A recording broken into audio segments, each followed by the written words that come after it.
समाहरणालय संवर्ग के जो हमारे एलडीसी हैं उनका वेतनमान बढ़ाया जाए, उनका ग्रेड पे जो 1900 है उसको 2400 किया जाए। सरकार प्रतिदिन नए नए योजनाएं ला रही है, लेकिन हमें सम्मानजनक ना वेतन दे रही है, ना सम्मानजनक पदनाम दिया है, जिसके कारण हम बहुत ज़्यादा व्यथित हैं। कई बार जो है लिखित रूप में सरकार को मांगों के समर्थन में जो है चिट्ठी दी गई है और वार्ता के लिए भी सरकार से अनुरोध किया गया, लेकिन सरकार ने अब तक हमारे स्टेट नेतृत्व से बात नहीं किया। आज इस स्थिति में आने के लिए सरकार ही जिम्मेवार है। सरकार अगर चाहती तो शायद हम आज इस स्थल पर बैठे हुए नहीं होते। झारखंड राज्य अनुसचिव कर्मचारी संघ समाहरणालय संवर्ग के सभी कर्मचारी राजभवन के पास अनिश्चितकालीन धरने पर बैठ गए हैं। दरअसल इनकी 9 सूत्री मांग है, जिसको लेकर लगातार सरकार तक ये अपनी बात को पहुंचाते रहे, लेकिन सरकार की तरफ से कोई पहल नहीं किया गया, जिसके बाद ये अनिश्चितकालीन हड़ताल पर रांची के राजभवन के पास बैठे हैं। इन्हीं से समझेंगे कि क्या है वो 9 मुख्य मांगे। क्या नाम है सर आपका? मेरा नाम जसीम अख्तर हुआ। जसीम जी, किन मांगों को लेकर अब आप लोग अनिश्चितकालीन हड़ताल पर बैठे हैं? देखिए, हमारी 9 सूत्री मांगें हैं, जिसमें सबसे महत्वपूर्ण मांग ये है कि ये समाहरणालय संवर्ग के जो हमारे एलडीसी हैं उनका वेतनमान बढ़ाया जाए, उनका ग्रेड पे जो 1900 है उसको 2400 किया जाए। पहला हमारा यही है मांग। और दूसरा हमारा ये मांग है कि आदमी जब भी कोई काम करता है, सरकार का काम करे चाहे कहीं भी काम करे, तो उसको एक सम्मान की आवश्यकता होती है। तो हमारा ये भी मांग है कि सम्मानजनक समझौता सरकार करे। इसके लिए दूसरी मांग हमारी यह है कि हमारे जो पदनाम है लिपिक का, उस पदनाम को बदल के समाहरणालय सहायक कर दिया जाए। ये दूसरी मांग हमारी है। तीसरी मांग जो हमारी है वो है कि जितने भी संविदा कर्मी हैं उन संविदा कर्मियों की सेवा नियमित कर दिया जाए। और चौथी हमारी जो मांगें हैं, चौथी मांग हमारा यह है कि जो आउटसोर्सिंग पर कार्यरत कर्मी हैं वो उनको जो है संविदा आधारित कर दिया जाए, ताकि वो भी 60 साल तक अपनी नौकरी कर सके और अपने बाल बच्चों की परवरिश कर सके। इस तरह से हमारी दूसरी और भी मांगें हैं, जैसे कि उम्र सीमा जो है, सेवानिवृत्ति की उम्र सीमा जो है वो हम लोगों ने कहा है कि वो 65 साल कर दिया जाए। क्योंकि डॉक्टर्स का भी 65 साल कर दिया गया है आपको, और प्रोफेसर्स का भी वगैरह का कर दिया गया है। तो हमारा भी ये काम है। इससे क्या होगा कि सरकार को अनुभव सरकार को मिल जाएगा और 2 साल जो है सेवा बढ़ जाने के पश्चात जो है लोगों को रोजी रोजगार भी मिल जाएगा। जबकि सरकार 50% तो पेंशन देगी ही, सरकार को बहुत कम खर्च आएगा इसमें। इसलिए सरकार इसको जो है हमारी मांगों को मान ले। अच्छा, इससे पहले ऊपर के अधिकारियों से या आपके जो भी अधिकारी हैं जहाँ तक ये बात पहुँचनी चाहिए, जहाँ से ये आपका काम होगा, बातचीत हुई इससे पहले? देखिए, आज से 1 साल पहले हमने अपने डिमांड्स को, जब हमारे स्टेट के नेतृत्व करता जो है हमारा, जब वो सरकार से बात करने गया तो मुख्य सचिव से बात हुई थी।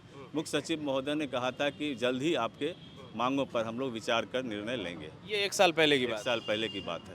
उसके बाद कई बार जो है लिखित रूप में सरकार को मांगों के समर्थन में जो है चिट्ठी दी गई है और वार्ता के लिए भी सरकार से अनुरोध किया गया, लेकिन सरकार ने अब तक हमारे स्टेट नेतृत्व से बात नहीं किया सरकार ने। ठीक है। क्या नाम है सर आपका? अभय प्रभाकर। थोड़ा सा आगे। अभय जी, ये जो 9 सूत्री मांग है, ये कब से आप लोग का मांग है और सरकार कब से इस पर पहल करवाना है आप लोग को, लेकिन सरकार नहीं सुन रही है? कितने समय हो गया इस मांग को लेकर? विगत 4 वर्षों से पहले हम लोग इस संदर्भ में सरकार को ज्ञापन दिए थे कि हमारी कुछ मांगें हैं जिस पर सरकार का ध्यान आकृष्ट करते हुए हम लोगों का प्रयास था कि सरकार हम लोगों से वार्ता करे और वार्ता के उपरांत जो भी उनका निर्णय होता और हमारे बीच जो भी निर्णय आता उस पर एक सम्मानजनक समझौता होता। उसके उपरांत हम लोग जो भी कार्यक्रम आज जो कर रहे हैं, इस कार्यक्रम तक हम लोग को आने की नौबत नहीं आती, परंतु सरकार ने हमें सिर्फ और सिर्फ एक छलावा किया, हमसे किसी प्रकार का वार्ता नहीं किया और ना ही हमारी बातों को कभी उन्होंने अपने संज्ञान में लिया।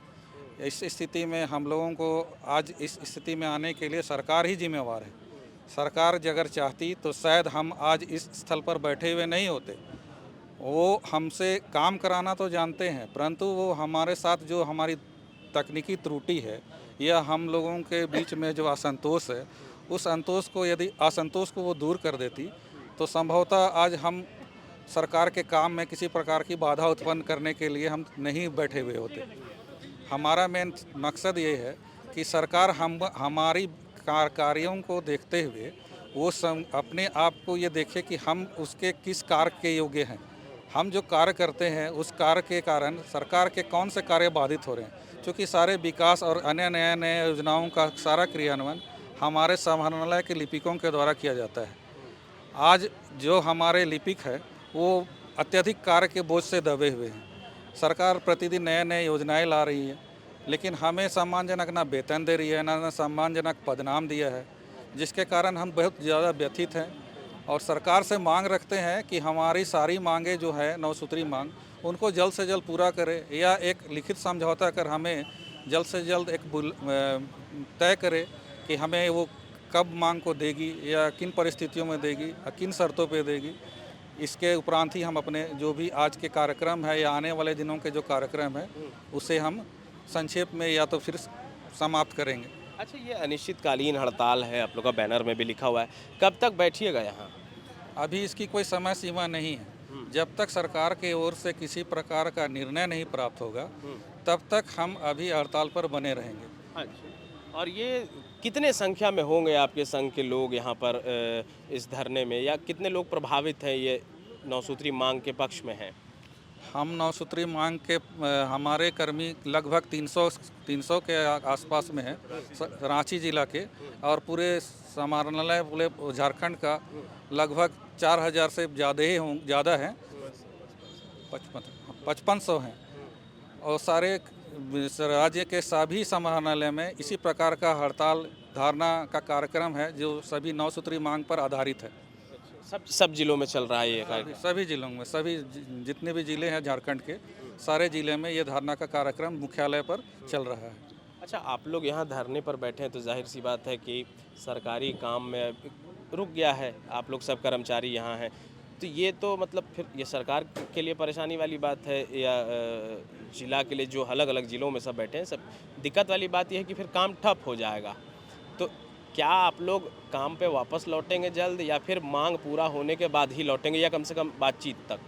नहीं, वो सरकार हमारी बातों को माने, 9 सूत्री जो मांग है उस पर यदि वो सम्मानजनक वार्ता करती है और वार्ता के क्रम में अगर हमें सम्मानजनक वो स्थिति दे, वो अपने जो लिखित है या जो उनकी कमेटी है या उनके जो सदस्य हैं जो बनाए जाएंगे उनके माध्यम से हमें एक संदेश दिया जाएगा कि हम आपकी 9 सूत्री मांगों को मानते हैं, तब हम उसके उपरांत ही हड़ताल से वापस आएंगे। उससे पूर्व हमारे हड़ताल से आने की कोई ऐसी अभी स्थिति नहीं है।